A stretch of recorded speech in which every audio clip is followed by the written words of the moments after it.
All right. Got it. That slide's in there just as a cue for me to hit the record button, by the way. So I actually remembered. all right, thanks. So, all right. So also, if you want to be a monthly speaker, please let us know. If you go to agileindy.org, you can go and there is a link where you can submit to be a monthly speaker. We're always looking for new people to come and talk about what they like to share. So if you're at all interested, please submit via our website. I think this has been, I didn't think it had been announced. Say go yes or no. We have a new date. I can't remember if we said that, but our new conference date, which we haven't published out on any of our sites yet or anything like that, is September 22nd. If you go to our Agile Indy website under events, you'll see conference, and that will have the most updated information that we have. So yay. We're going to make it back this year, even though Damon won't be there. He will in spirit. And speakers, by the way, I'm going to plug that. Speaker window closes April the 30th. So that's coming up here. If any of you would love to be a speaker, we encourage you to submit. We do try to get a diverse group of speakers. So we try to pick some people who are pros at this and some people who are novices. So don't feel like you're not qualified to speak. If you've got a good topic and you submit that, we may select you. So don't let that scare you off. The speaker and sponsor. Yeah. So well, yes. Sorry, Marcy, go ahead. That link is out there. Yeah. Yes. All on our website, whichever one you're interested in, speaker or sponsor, both are on our website. We're hoping ticket sales are going to go on sale here in April. And with that, we've had our keynote secured for a while. So we'll be making a big announcement on who the keynotes are when we publish the ticket sale date. So be watching for that email in your inbox here in the next month or so, hopefully. I'm trying to keep my mouth shut about that, but if you inquire.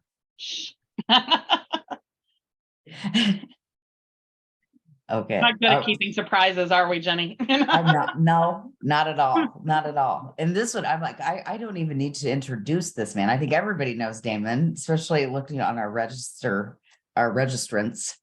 Huge. I don't even want to take away from him. I love him so much. Thank you, Damon, for coming. Damon is going to be our speaker tonight. Have at it. Oh, thanks very much. It's good to be here. Good to see everybody. And feel free to put something in the chat. I may or may not get a chance to get to it. And we'll have a lot of interaction as well. So let's see here. Let's get this going. We've got how Agile increases your organization's viability. So one of the things that sort of came up for me recently, actually it's been there always, but for whatever reason, came up was a number of folks were talking about, why are we doing this anyway? What's in it for me, basically?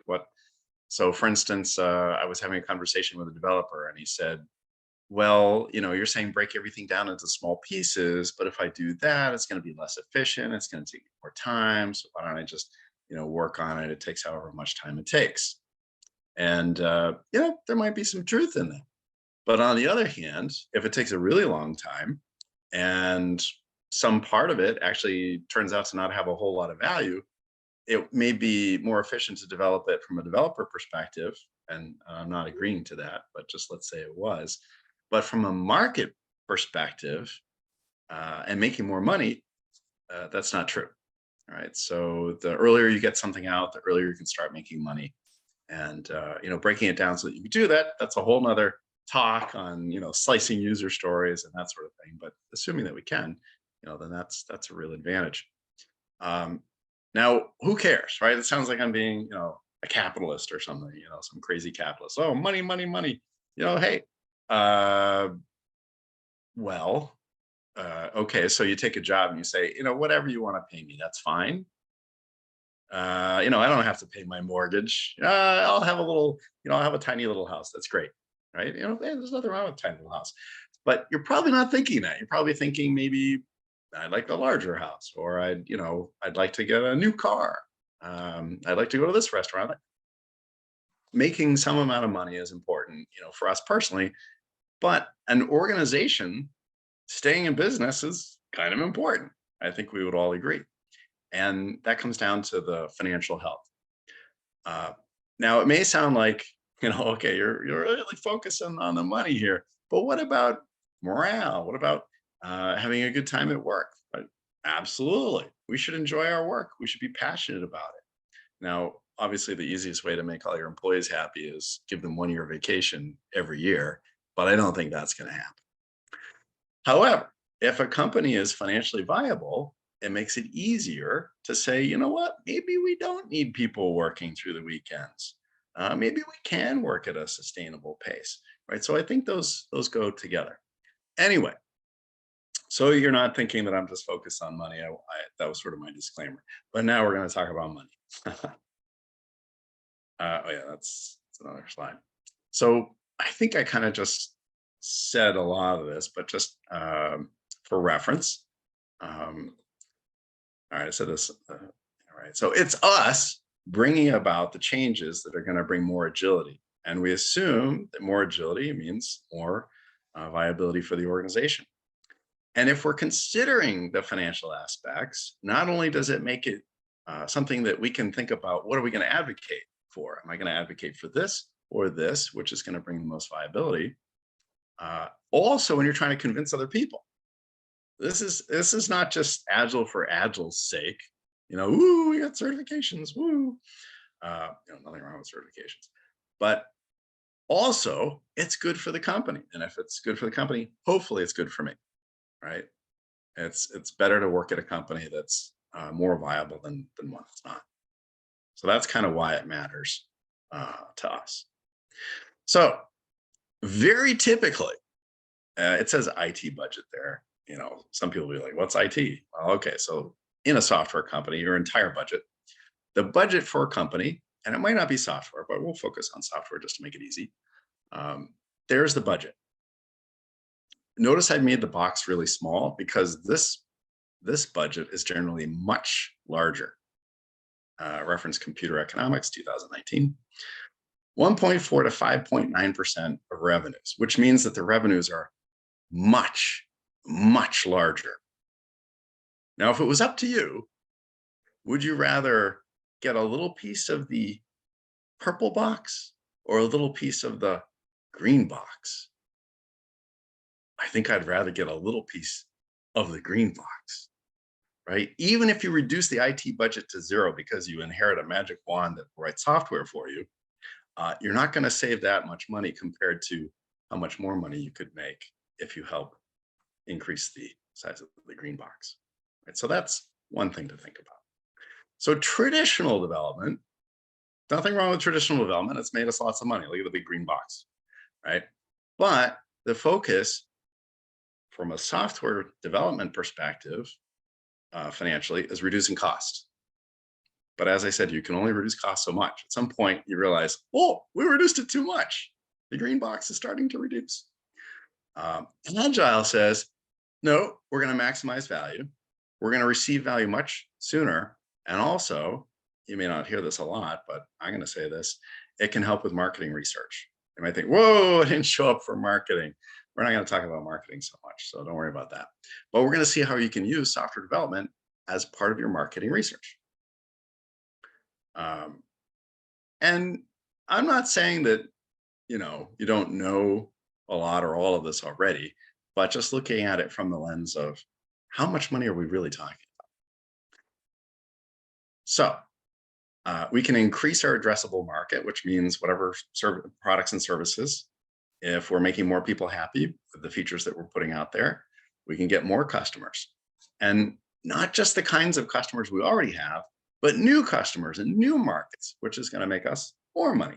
But that takes market research. So that's part of the connection to market research. By the way, if you have, if you want to push back on anything here, if you have a question about anything, feel free to put it in the chat and I'll try to give it a shot. Or we can talk about it when we debrief as well. All right. So the first thing we want to look at is time to market versus time in sprints. I've seen a lot of companies that say, yeah, we're sprinting, we're doing Agile, and that's awesome. We got a release coming out every 2 weeks or, every quarter or whatever. But my question to you is, the stuff that was in that release, when did we first talk about putting it out there? Because very often before it goes into sprints, there's ideation, some group, that we never see out there, and they come up with ideas, and then there's an approval process, and then they go through planning and design. Finally, it gets to the sprint, and we do some sprinting. And then there's a release process. It takes a while. Luckily, this is reducing, right? More organizations are reducing this, but still, if the sprints are only happening, where it shows in the diagram, we're not necessarily getting the full value out of Agile, right? The time from here's what we should do to it's out there and we're making money, the longer that is, the more opportunity we're losing. And so shrinking that is something to look at. For an example, one simple way to look at this is, let's say we've got a hypothetical organization that has greenlit 4 initiatives. And this is one team. So it's one team, 10 people, fully loaded, 150K each, $1.5 million. Are they developers, QA, BAs, managers? I don't know. They all get 150K in this organization. Woohoo! So they've got 4 initiatives that they're working on. Now, I've conveniently made the start and finish lineup. That's unlikely, but just for convenience for the math, we're going to say they all started and finished at the same time. This next part, totally making up, but so is every other company under the sun. We can't know what the actual revenues will be. You don't know. It's only a guess, unless somebody's pre-ordered a whole bunch of stuff. But then why did they pre-order it? That's unusual. That'd be like for a follow-on product or something like that. Maybe a video game. Hey, it's only $60, right? The first 2 versions were good. Third release will be great too. Anyway, so we don't know. It's a guess. But just to make it easy, let's say, and every organization has a way to look at what you're going to forecast, which I call hoped for, right? What you hope for, the revenues to start coming in. And there's no way that revenues are going to come in right away, right? They'll ramp up and then they'll ramp down. But just for the sake of argument, as soon as you're done, revenues start coming in. And in this case, we're going to forecast 160K per month in new revenue. Right? It would, you've got the case of not losing revenue, keeping customers and all that. But just to make the math easy, 160K per month in new revenues total, right? So every month from then for some period of time. Awesome. You can put your own numbers in there, right? So I'm just picking some round numbers to make it easy, but you could pick your own numbers, it'll still work. So the first thing that we're going to do is we're going to say, hey, running these initiatives all at the same time is not a great idea. We want to limit work in progress at the portfolio level. And so we have, lots of companies have far more initiatives than this. One I talked to recently said, oh yeah, like 250. That's a lot of money. Anyway, so in this simple example, we're going to now do one initiative at a time. And I understand this is totally hypothetical. You get dependencies and all that. So it's not really going to work out to be able to do one and then finish it and the next one. I get that. But 250, I'm pretty sure we could narrow that down to something a lot less than 250 to work on all at the same time. But we're going to go from 4 to 1. So if we do that, we can start getting that revenue earlier, right? So it's only going to be 40K because we got 4 initiatives. To make the math earlier, just divided the 160K into 4. So we're not getting the full 160K because the other 3 aren't done yet, but we start to get revenue. So we get 40K, and then we get 40K for, every month until the next one's done. And then we got 40K coming from 2, so that's 80K. And it keeps going up from there, right? So in this simple example, you add up all those numbers. By doing it this way, you get a bonus, $720,000 in revenue. that you would not have otherwise gotten. There's no guarantee, but there was no guarantee anyway. Whatever money that you said you were going to get that justified putting money into these products was just a guess anyway, right? So whatever you guessed you were going to get is going to be more doing it this way. So that's the first thought. And this is one of the reasons why limiting work in progress is not just cool because as a developer or a QA person, whatever, you have less to keep track of, it's easier to coordinate. Those are all good things. But at the end of the day, if that costs more money, we probably wouldn't do it. Right? At the end of the day, if we can't see some path to more money, it's not going to last for very long. So this is one of the ways that you can justify working on fewer things at the same time because it will make you more money. Now here's the hard part. This is why not everybody does it. Somebody asked me on a sales call once, they wanted us to come in and do some Agile transformation for them. And they said, hey, could you tell us what the pitfalls of Agile adoption are? And I thought, oh, great, that question. Because the hope is you tell them, you tell them the pitfalls and then they don't have to spend money on you. And for whatever reason, I had a brilliant idea that it didn't come before and it doesn't always happen. But I said, sure, I'll give you an example of a pitfall and you'll see why it's so difficult to avoid it. In other words, why you need to bring us in anyway. And they did. Let's say, so one of the things Agile is going to do, and in their case, I asked them, how many initiatives have you got in progress? And they said 140. And I said, great. So let's take all the people in your organization, make sure that they're busy. I hate saying that, right? Make sure they're busy. Like, let's keep Ken busy. That's the important thing. Actually, I think a lot of people here would agree. But anyway, let's keep Ken busy. That's the important thing. How many of those initiatives could you reduce it to and still keep everybody busy? And very quickly, they said probably about 20. And I said, okay, well, that's what Agile is going to help you do. Now, here's the hard part. I want you to go to all the other initiative owners that don't get in that first 20 and tell them that they're not in the first batch. And they're like, oh, yeah, I could see how that would be a problem not to do it. And no, I don't want to be that person. Right? So it's hard to do. But this is an example of why you get the money. Why it's, because you get a lot of money out of it. That's why you do it. All right, so let's go to the next example. Breaking work down into small chunks. That's what we always talk about. So we're going to look at one of these initiatives that's worth $40K per month after it's developed.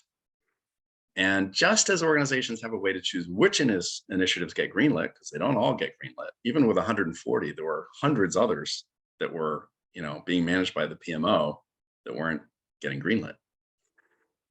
Just as we do that, we count on our product owners to break work down into smaller chunks and order it by value. Now, I understand it's not always the product owner, but they have the accountability and responsibility. Team can help. I get it. Well, let's just make it easy. Product owner is responsible for breaking down that work into smaller chunks and ordering it by value. Right? So here we go. Boop. Yay, well done. Highest value, lowest value. I wish it was easier as that. You just say boop, and it's broken down, but I don't think that happens. Now we're going to use another model here. And this is, again, a made-up model, but they're all made up. I don't care what they tell you. They're all made up. So we're going to use a simple model. We're going to say, we're going to break it down into 3 chunks. And the first chunk is the gold, right? Obviously, the top of the backlog is the gold.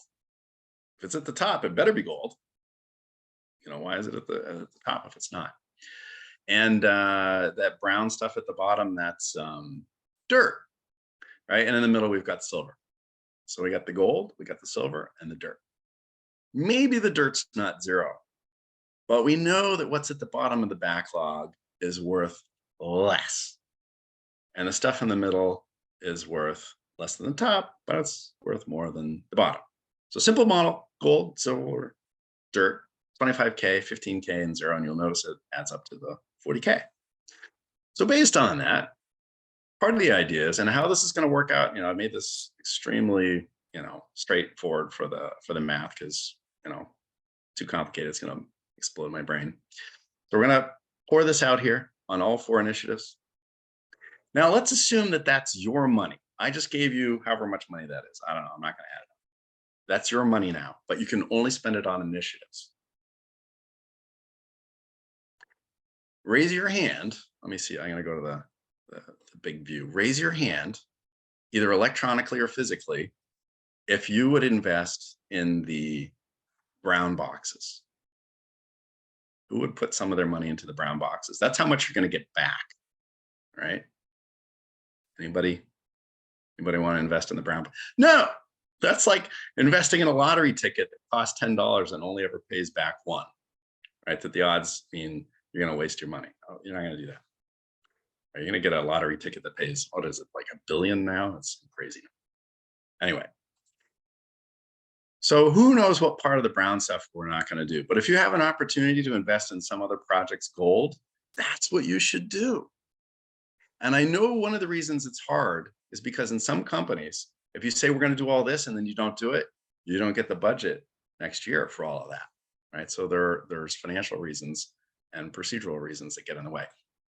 But Agile says that's crazy. Let's stop doing that, because if we don't do the brown stuff, and instead we focus on the gold and the silver, we can compress all of this and bring in 2 more initiatives, do the same with them, compress again, and then look what we got. I wish it was as simple in real life. But this is why we break things down into small pieces and order them by value. And some companies, they break things down into epics, and then they implement the whole epic. That's traditional development, by the way. So now if we do this, and I made the math simple, I added this up beforehand, I just keep going through here. This is the extra money you get. Add it all up, $1.5 million more than you would have otherwise in this particular model. But only if you break it down into small pieces that can be released for value, and only if the stuff that floats to the bottom you don't do, which is hard. Sounds easy. I just said it. But in practice, it's hard. But this is why we do it. It's going to make more money. All right, so one more example, and then we're going to go to the breakout.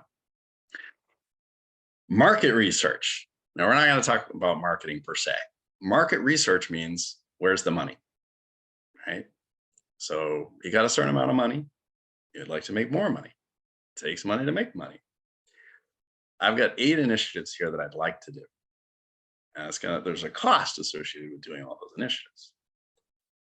Instead, I'm just going to do some of them. I greenlit 6 of them. 2 of them, you're looking at 8 things. I think you can clearly see that a couple of them, I'm sorry, your sales pitch is not that good. You talk to some customers and they wave their hands about paying. No. So these 6 seem like the ones to greenlight, right? However the organization did it. Out of 8, I think we can narrow it down to 6, probably fewer. We greenlight 6, and we're only going to do the minimum. I like minimum viable increment, minimum viable product. A whole discussion over beer another time. Maybe in September of next year. I don't know. We'll see. Anyway, so minimum viable increment, something you can put out and people will either pay you for or they won't because it works. Great. It turns out 2 of them, there's no case to continue. Nobody signed up for your mailing list. Nobody even downloaded it. And nobody paid you any money. Nobody wants it. So why would you continue? Unless somebody said, hey, I've got $1 million right here, but I'm not going to pay you for this version. I'll pay you for the next version and I'll order it in advance. You shouldn't continue. But 5, let's see, I can't count apparently. 1, 2, 3, 4. 4 of them were green lighting, 2 are not. All right, so we do it again. And you can continue ad nauseum. Now, the one that says stop there after we've done 2 MBIs, it might actually not be stop. It might be stop for now, right? We're getting money. Nobody's asking for anything else. We plan to do a lot more stuff. Doesn't look like we need to. Let's just keep making money off this until people ask for a lot more, right? So market research. You might not have otherwise even tried some of these because you were going to invest in all, 4 of them, right? So if you only invested in 4 of them because you were going to do the whole thing, then the others you didn't even bother with. But this way, you can use the same amount of money or less and do some market research. All right. So I'm going to stop there for a moment and we will go into the breakouts in a moment. But before I do that, I just want to get your thoughts, questions. Oh my gosh, that was awesome. Pushback, whatever's on your mind. I'd love to hear it. So you could either blurt it out, you could put it in the chat. However, I'd love to hear what's out there. What are your thoughts? What are your questions? I see one in the chat, Damon, Okay. from Marty Talbot. Based Yeah. on your current model, are your teams also addressing technical initiatives? That's an interesting question. So technical initiative. It depends on what it is, right? So we could be talking about paying down technical debt. We could be talking about extending architectural revenue. I don't know. I would need an example. Do we have? But if somebody has an example, I'd be happy to give my thoughts. Design thinking. Well, in conjunction with Agile. So my perspective on Agile, so I think this will answer the question more generally, is Agile is exactly anything that is in support of the principles and values of the Agile Manifesto. And I do believe that design thinking is in that direction. So absolutely. And I have a presentation similar to this that references design thinking. Let's see what else we got there. Linear initiatives indicate some semblance of a centralized control, not the more likely version of corporate-based organizations with their separate initiatives, sometimes competing for. Okay, that's a great question. So let me rephrase this a little bit, and Ken can chime in if I'm to keep me honest. That's what I'm trying to say. Some people have a way with words, other people no have way. So if we have an organization that has separate initiatives competing for centralized IT, that's interesting. And I'm not saying that we should centralize all decision making, but if it's my organization, like if I'm the CEO, it's all basically mine, right? So where are we gonna spend money? And so I want something in place, not that I decide, but I want something in place that is going to make the best use of that money across the entire organization. Right. So what this really comes down to is even in different parts of the organization, we're going to have a product owner, product manager, however that's going to work out, and some number of teams, and they have complete control over that money. Right. And so when they're putting out new features, they have control, but they need to be putting that stuff out on a regular basis, whether it's every quarter, every month, or whatever, but working on as few things as they possibly can, putting out a little piece of it, getting information back, whether or not that's a good use of the money, and then continuing or not. So regardless of where you are in the organization, no giant initiatives is basically what this is saying, if you want to maximize your investment. Hopefully that answers the question. No bronze, just dirt. Not sure what that means, but I agree that's funny. Okay, I don't see a follow-up to the technical question. Weak product owners and missing stakeholders. Yeah, so in this presentation, I'm talking about where an organization should go if they want to make more money. So I think from that perspective, there's a pretty obvious answer to the question of what if you have weak product owners and missing stakeholders? What would you do in that situation as an organization if you wanted to make more money?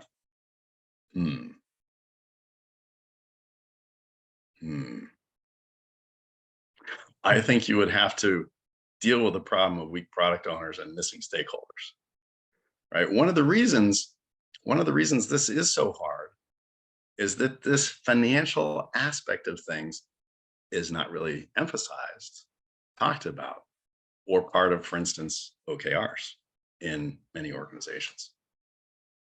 Yeah, stop the initiatives regarding them. They're weak product owners.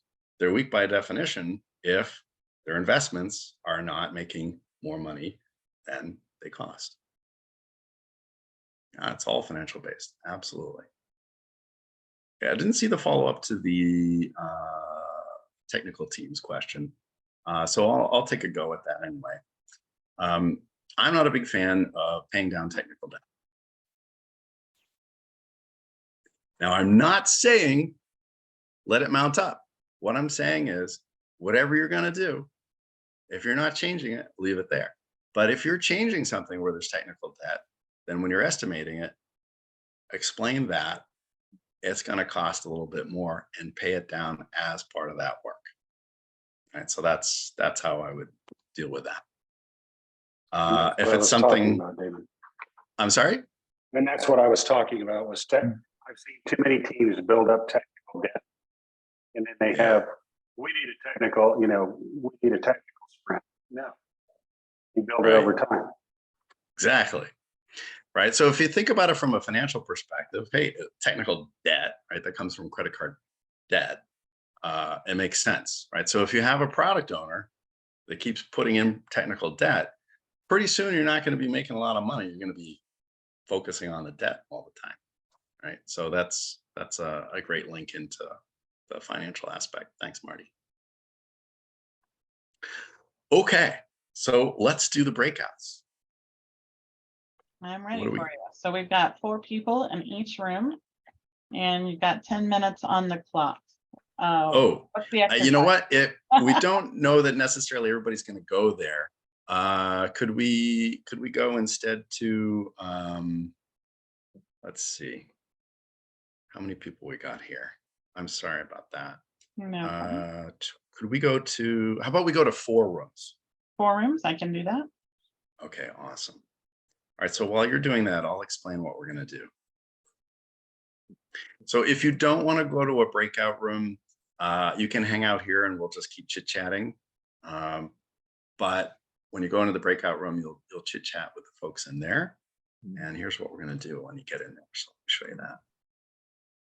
So first off, I'm going to drop you here. And then if you're in room 1, you'll click on go to room 1 or go to room 2 or go to room 3, etc. And then you'll end up in an identical room. And there's a whole bunch of ideas in here. So the idea is to look at these ideas and think about which ones are you thinking as a group and discuss it. Do you believe will produce more viability for your organization? So if you had a stake in the organization, for instance, where would you want the company to invest in making a change? Reducing work in progress at the portfolio level, moving from yearly to quarterly funding, or make up something new, right? So whatever you'd like to put in there. And then what you can do is you can use the icons up here or down here. There's a whole bunch, so you can have your own to show which ones that you're interested in, right? So actually, it's probably better to vote first, show what you're interested in, and then have a discussion on those. When we come back from the breakout, we're going to hear some suggestions from people as to what they as a group thought would be the best from a financial perspective, helping the company out, and why you thought so, right? And it's not a quiz or anything. It's just, we're just going to discuss, we're actually not investing, we don't actually get a stake in some company or something, but this will help us think about what do we want to advocate for and how can we make the case. All right, so that's what we're going to do. And in case you forget, there's directions down here too. And can you share that link in the chat window then, Damon? Yeah, absolutely. Oh, and the breakouts are ready. So I'll do the chat. I'll do the link first, and then when people start showing up, then we can do the breakouts because the link will go away. Yes. Yeah.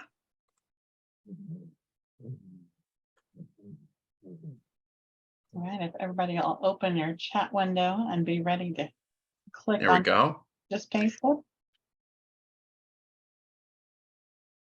And the ideas are the same in each room, but you can add nuance. Okay, let's see if people are showing up. Yep, people are showing up. Okay, we can do the breakouts now. And if you don't want to go to a breakout, you just want to hang here and chat, you can do that too. All right, I'm going to move everybody to breakout rooms.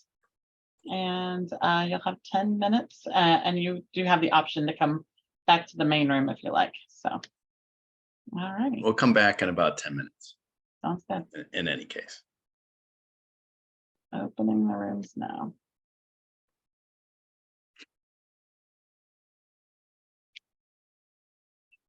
Whoa, looks like almost everybody went.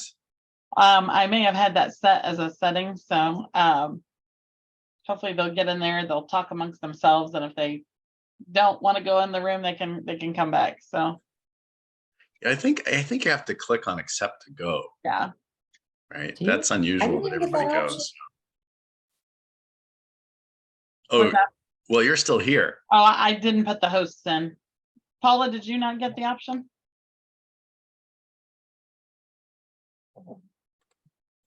Damon, you know we need your slide deck, right? Because I love it. Oh, yeah, absolutely. Yeah, let me, you know what, let me just produce that right now. Lori came back out, Paula came back out, so. Lori Beamish, I need to talk to her too. Actually, it looks like neither one of them joined their breakout room, so they didn't click the join button. Everybody else must have.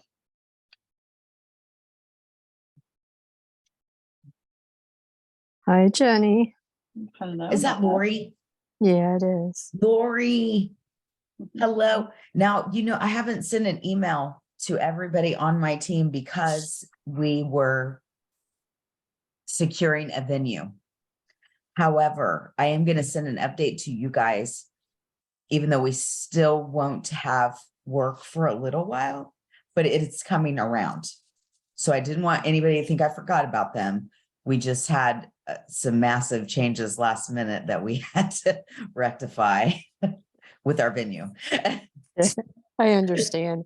I think Mercy had told me already about it, and I knew it was moving to September. So, yeah, just let me know when you need me, and I'll roll up my sleeves. And oh, bless you, bless you. All right, Damon, it looks like, do we have anybody voting yet in any of your rooms? Nobody's voting yet, huh? This is a tough one. I was looking at the list and I was like, I don't know how I would. They're all. Oh, you can vote for as many as you like. I'll just send them. They're all important for me. I want to do all of them. I don't want to choose, right? They're all number one. All right. Standard product owner, product manager, product stakeholder.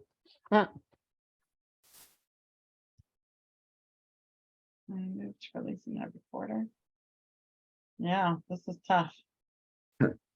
So the exercises, they are to vote on which of these they want to do, and then just discuss like why those and what would be the benefits. Yeah, thank God you didn't ask them to prioritize them because. oh, that would actually be a good, like, sort of a meta. Because I would just quit on you now. You know? That's a good idea. I'm not prioritizing now. these initiatives. You know, they're all important. That's a good idea, actually. I'm not prioritizing this list. They're all important. If I have it, and it honestly depends on the team, right? Classic Agile coach answer. It depends, right? It depends on the team, which one you're going to get the most value out of right now. So, Well, it's the thinking about it that's the Right. most important thing.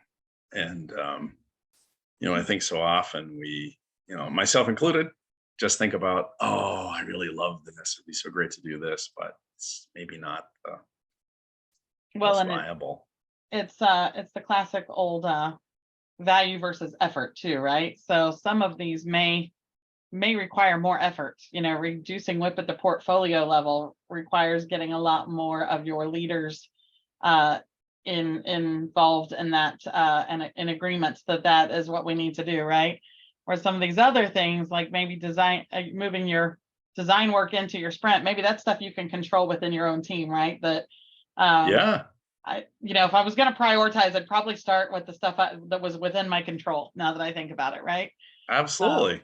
And then the stuff that requires way more effort, right? I'd probably put at the bottom,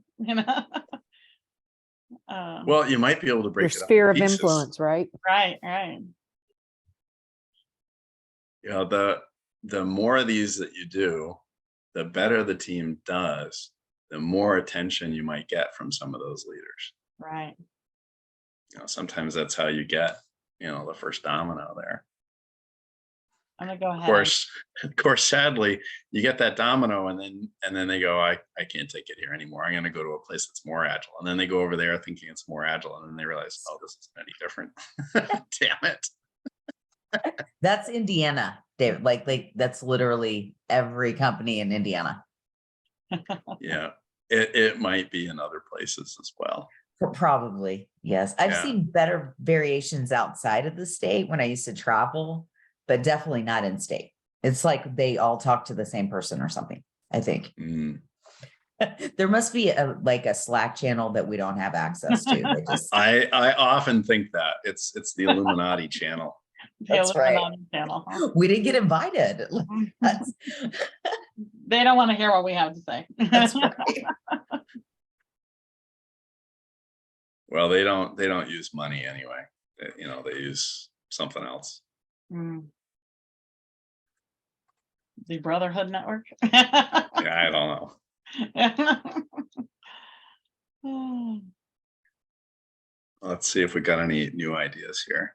It's funny because I've always been that weird person that the less agile a company is, the more I want to go there, because I like being the one, to inject the change, right? And but there's some people who will shy away from that, right? And they'll be like, oh, that's too big of a challenge, right? But I like the challenge. So that's what I used to when I was at Eliason and I was helping to get a lot of folks into agile gigs. People would say, oh, well, I talked to that client, but they didn't seem like they were completely bought in. And I said, well, where would you like to go? And I said, oh, I want to go to a place that's really agile. I was like, well, they're not looking for scrum masters and coaches, right? Right. I'd be bored as heck if a team's already, if the whole company's high performing. Yeah, they don't need us. They don't need us, right? I'd be bored as heck, Yeah. I could find a way to deal. That's my everyday. All right. So I think let's bring people back now. All right. And then we can hear why they picked what they picked. So we've got 2 more minutes on the clock. I'll go ahead and close the rooms. Oh, okay. Do you want me to close the rooms? That give them a minute? No. Okay. Your time sense is better than mine since it's actually using the clock. Yeah, it actually uses the clock. Matter of fact, well, I don't have access to your mural, so I can't give them a 2-minute warning in mural, but hopefully they'll see it. Oh, you might be able to do that. I feel like I might be getting facilitated here. I don't know. There you go. That's perfect. Yeah. 1 minute, because the timer will go off in Zoom. And do you do any facilitation at all? All day, every day. That's all. I've literally been training in Zoom for the last 2 weeks. So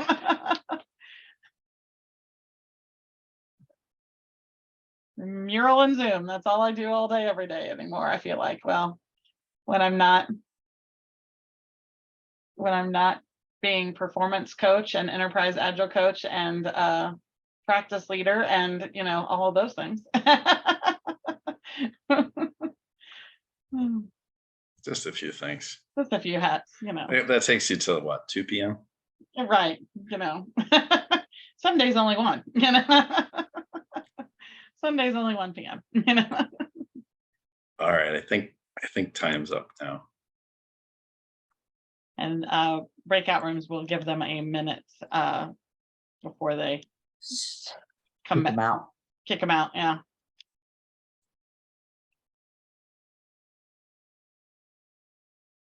Doesn't do the abrupt. That's one of the enhancements they made recently. It doesn't do the abrupt, like as soon as I click the close button, they all get warped back in. It gives them a minute to finish the conversation. I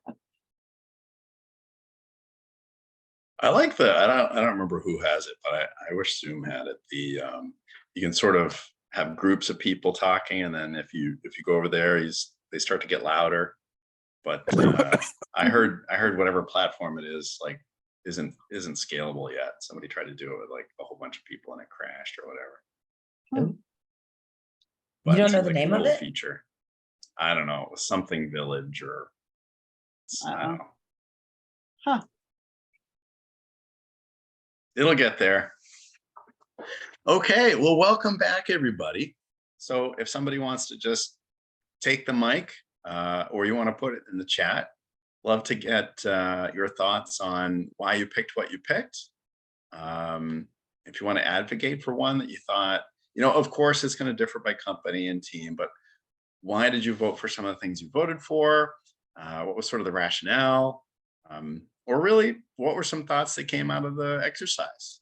Maybe you had a sort of aha moment or realization, or it reaffirmed something you're already thinking about. I don't know what's on your mind, even if it's blueberry muffins.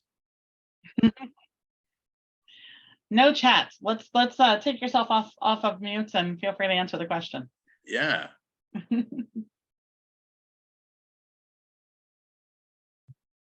Oh, Are we going Ken's to review talking. this? Are we going to review this by breakout room, or are we just going to do a collage? Yeah, that was just to get the juices flowing. So Okay. I call on Ken as our first witness. Oh, our first Uh-oh. witness? Be careful.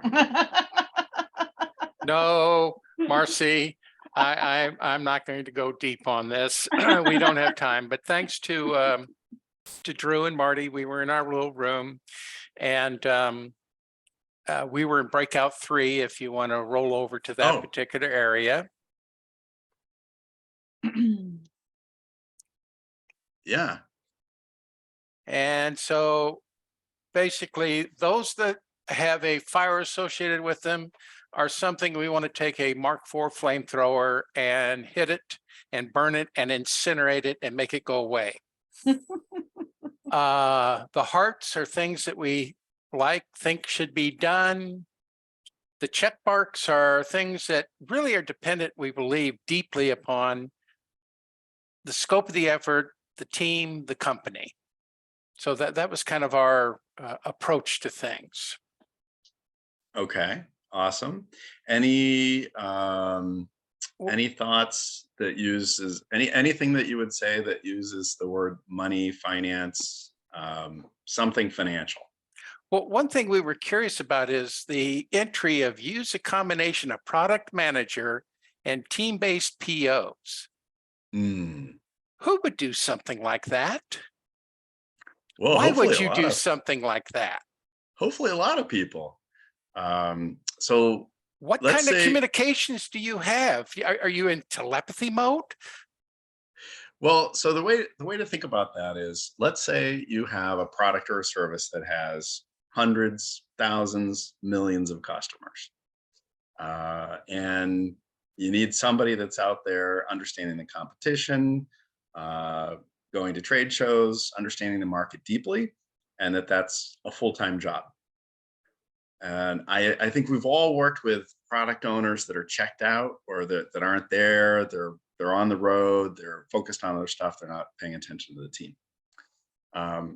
And then you could have a product owner that's loves to spend time with the team, but is missing opportunities in the market, right? It's hard to have it a full-time job to be with the team and to have it a full-time job to be out in the market. Some products are so large, they're going to require 2, 3, 4 product product managers. And the implementation is easy enough. You need one product owner, or you might need 2 product owners. And for those 2 product owners total, you have 4 teams, right? So you can imagine product managers, product owners, and teams. It's possible that you have one person that works with the team and with a customer, but that's probably either a very small market, small customer base, or pretty straightforward to implement. So it's kind of a spectrum. And for that to work, especially if you have multiple product managers, multiple product owners, and multiple teams, is exactly telepathy. You got it. But since we don't have telepathy, you're going to have to work hard at the communication. But right, that's the problem at hand. How do you match lots and lots of customers with more than one team? Got to do something. It sounds like someone's attempting to basically work with a company called Twitter then. That's a large company. That would be an example of a large company with a large customer base. But you could have a company with 100 customers and still have the same issue, just be a smaller one. I don't know. I'm still physically and mentally challenged on that one. Just in terms of the communications model that might be used in something like that. I don't know. Well, it's like I like to say, you can either have the pain in your neck or the pain in the I'm not going to say. You choose, right? You choose where the pain is, but there's going to be pain. Well, so you can have the pain of communications, or you can have the pain of maybe missing something in the market, or maybe not communicating well with the team. And I'm not going to tell you where to choose that pain. Well, it depends. It's very easy for me. My ass was chewed off so long ago. There's not much left. Oh, so it's quite all right. All right. So we heard a whole bunch from Ken. Thank you, Ken. That was awesome. That's enough. Thank you. That was not my translation, but and I chew you out for saying that, but apparently there's no. So who else would like to contribute something? Thank you, Ken.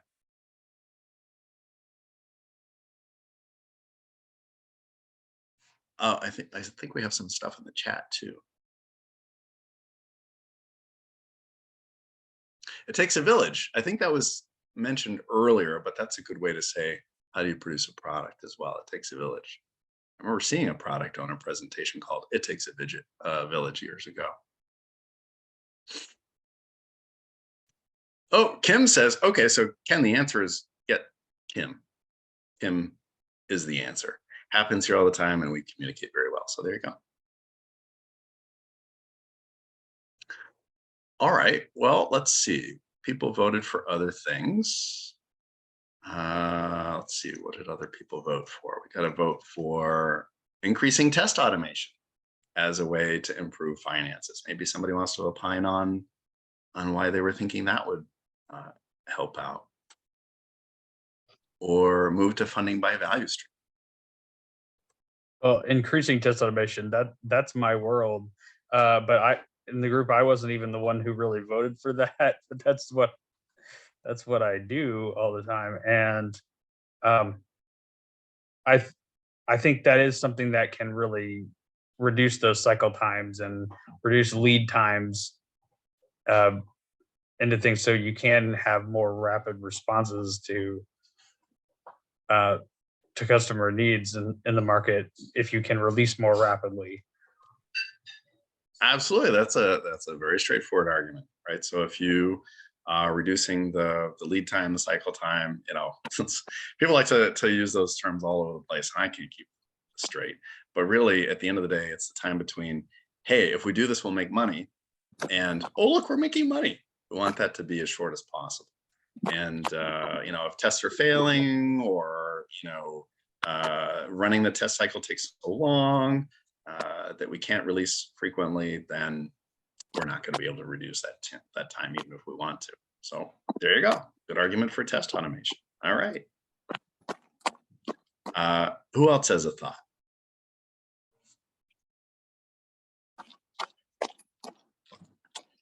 I guess this is anything on the test automation, but just users, getting users in testing cycles anyway, sometimes you struggle. So the more you can cut that down. But I know we also, I was in the room here, we had the value stream, which I think, again, we took that to be looking at holistically the year and where you want to allocate, try to like spread that across to make sure you're applying it equally to help everywhere across the business systems financially. Okay. All right. Yeah, actually, you're right. There are, that is a little obtuse there. May not be clear what was meant, but it doesn't really matter. That was your interpretation, and thanks for mentioning that. Okay, and how might working that way produce more revenue than otherwise?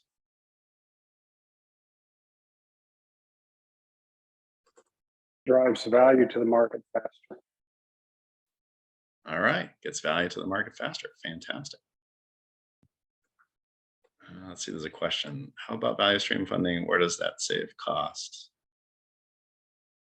Okay, so there's another interpretation of it, and apologize for it being a little ambiguous, but another interpretation of it is, right, so you have yearly funding, which is here's what we're going to do for the whole year. Quarterly funding, which is here's what we're going to do for the next quarter. And then value stream funding is you take those, and Ken's not going to like to hear this, but you take a whole bunch of product owners, product managers, whatever the combination is, and you say, you have this many teams. We trust you for now.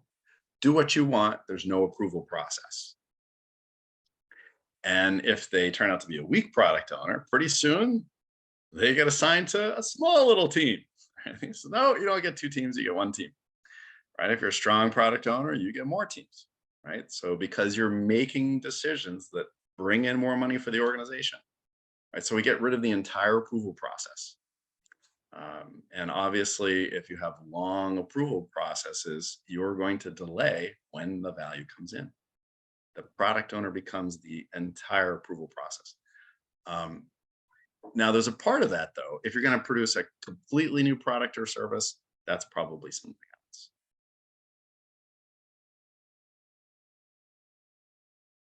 How does that work in relation to time, Damon? So it's still a yearly funding process, I assume, then, isn't it? You're saying, no, here's your bucket of money for. Here's your bucket of money forever, right? Until you basically show that you don't deserve it anymore. Gotcha.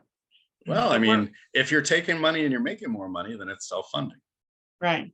We're looking at moving to offering our teams doing something similar, I think, which is in the new product idea phase, giving them a lump sum and saying, $2 million. Here's your $2 million. You've got until that money runs out to prove that you can get an ROI on that $2 million, right? And there you go. If you blow the whole $2 million in 2 months and you don't have a product to sell, sorry, no more money, right? If you can figure out how to produce something with that 2 million that can get out to the market, and you can get a return on investment, like you said, self-funded, right? At that point, you've got your budget is your budget, and you know what you've just described. Mm-hmm. So if I take what you said and I'll change it a little bit, Mm-hmm. right? So come to us, make your proposal. If it's a good proposal, if it's the best proposal, you get the $2 million. Actually, we've got $10 million. We're looking to fund 5 things for $2 million each. Mm-hmm. And if they do well, we'll fund more. But if not, then we won't. You know, right. What does that sound like to you? That's an R&D budget, right? It's an R&D budget, and it's right. venture capital. That's venture capital. Right. That's how they work. Right. That's exactly how they work.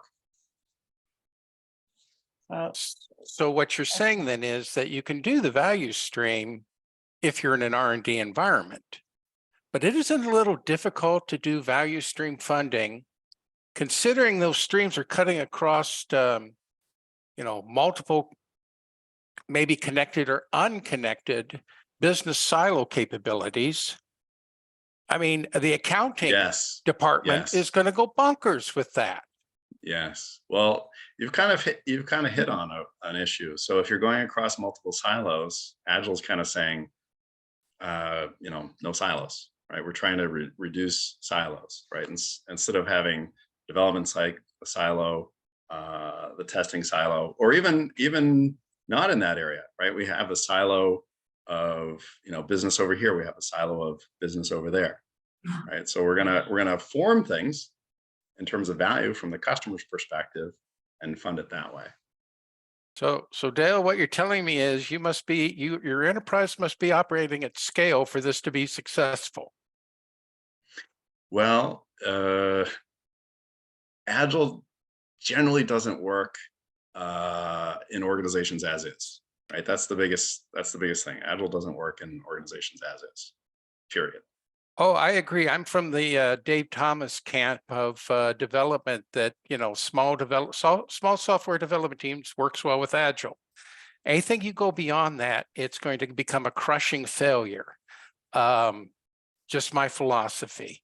So that's why I'm kind of curious in terms of some of the approaches here in terms of value stream funding, which to me, that just says big strategic initiatives. And big strategic initiatives doesn't have to be. It doesn't scream Agile. It doesn't have to be. So two things. One, most large organizations out there are large organizations because they're successful. Right? Now, if they were made up of small XP teams, would they be more successful if they could do that? Probably. I'm not going to argue that. But they're already successful as they are. Right? So if we take the not as successful as they could be, but they're already successful, and we apply some of these ideas, they're going to become more successful. Now, if we could get to XP teams for those organizations, great. I'm not going to argue against that, but it's unlikely to happen in the near future, sad.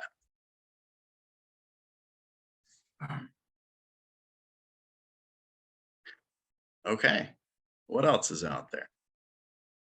What other ideas do people want to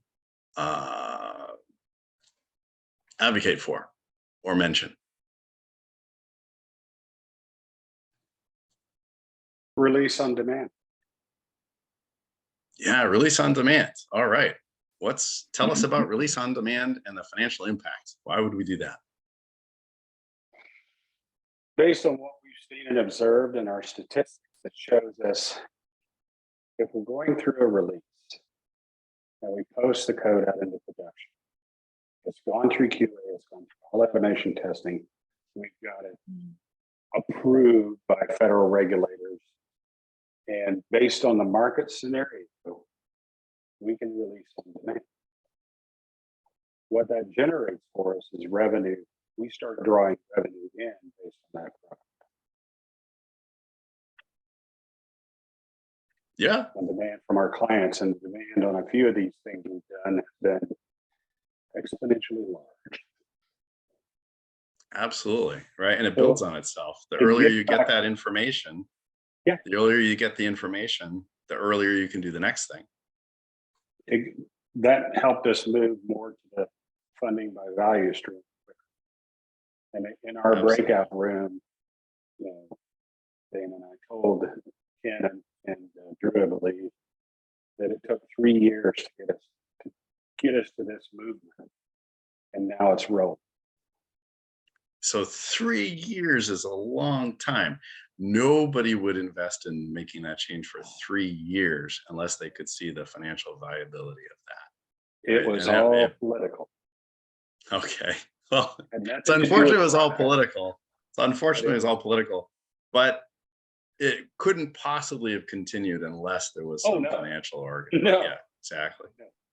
Okay, so I see, we'll do one more thing here. There's another shout out for small. There doesn't have to be a huge scale. Absolutely. I am not pushing for a huge scale. By no means should you assume that I'm pushing for a huge scale. I'm not. It doesn't have to be a huge scale. Our entire company has about 30 employees and a single Scrum team of about 12. Awesome. Awesome. And if you take a whole bunch of those exact companies, right, that company can only make so much money with that team, right? You can only do so much. You can only respond to so much. So you could have 10 of those companies, right? They acquire each other, they merge, they become one company. Doesn't mean that they have to be a huge organization. They could still be those individual small organizations within a larger organization. You could take a large company. You could break the large development teams up into smaller pieces. There's no reason why you couldn't, right? So I'm not arguing for scale. Definitely not. Damon, I think tied into that one, I keep staring at the one that's run small experiments and expand ones that work instead of creating large initiatives, right? Kind of Yeah. piggyback off of that idea, right? Yeah, absolutely. Many organizations say, oh, this is a $1 billion idea. We're going to put, 200 people into it from the get-go. Well, you know how every single software product starts? With the very first feature that works. And even if you've got all this stuff out there, then it's 2 features and then 3 features, etc. So why not just start that way?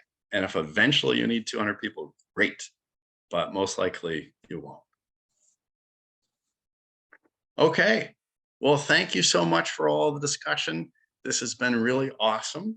Hopefully same was felt by all. There was something out there for everybody. Maybe there was some new thought or aha, or some new situation you hadn't heard about. And I certainly enjoyed it. And until next time. Thanks for your Damon. time. Thank you, Damon. Thank you. Hey, real quick Thank before you. everybody logs off, we did get our April session posted, and that is an in-person session. So if you want to go out to Agile Indy, if you're local to Indy area, and you want to join and meet up in person in April, you go out to the Agile Indy website and register for that. It is going to be limited space in our venue that we'll be at. So register early if you plan on coming, or there may not be space for you. So. Kenro. Thanks for your time, everyone. And we appreciate you joining us today. Take care. Thank you, Damon. Thank you. Thank you. Oh, my Damon. pleasure. My pleasure. If anybody Bye wants now. to hang out for a few minutes, I'm happy to hang out for a few minutes. But if you need to close the link, I understand. No worries. No worries. Thank you all. Thank you, Damon. Thank you. Oh, but I think we can kill the recording, right? Yes, we can definitely do that.